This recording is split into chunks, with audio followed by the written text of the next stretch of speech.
the thing that you already know from your talk with Kent Beta was it was both Scoobies were written by James Gunn, who did Guardians of the Galaxy, you know, the Peacemaker, all the stuff. And he is so freaking brilliant. And at that time, he was fairly new, super nice guy on top of it all. I mean, just a joy to work with.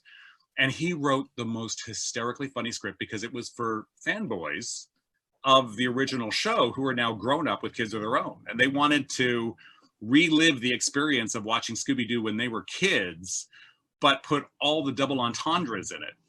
So it's like, who did Velma like? Did Velma like Daphne or Freddy? And was Screaming the only thing that Daphne faked? And so it was like, it was all these things that were in there that James Gunn wrote, we shot.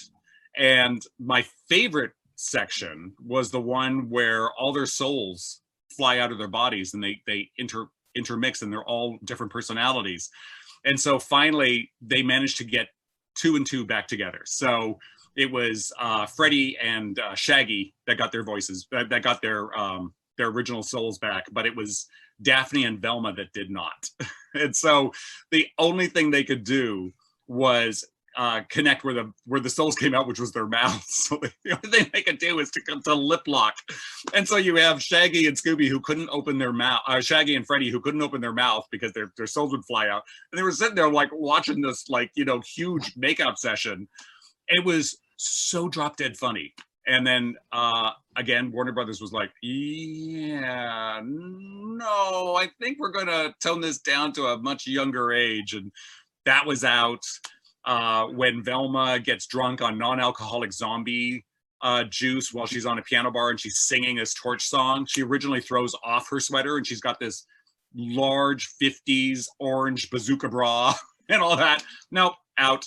There was a big shower room sequence. No, out. It was like everything that was slightly suggestive had to go out. And I thought, that is such a shame. And it's like, the problem was is that they cut it out so early in the game that we didn't have a chance to do any of the Scoobies for it. And it ended up in some rough cut. I don't know who actually would have, I mean, I'm assuming that Raja would probably have the original rough cut of the director's cut, because it's got to be somewhere, because that's what they showed the studio. But in that way, it's like the first Scooby and Aliens of the Attic shared a lot in common, where it was like the concept had changed after they finished filming. Scooby Doo 2, it was exactly the way it was written. It went all the way through, no hitches. It was one of the smoothest productions I've ever been on.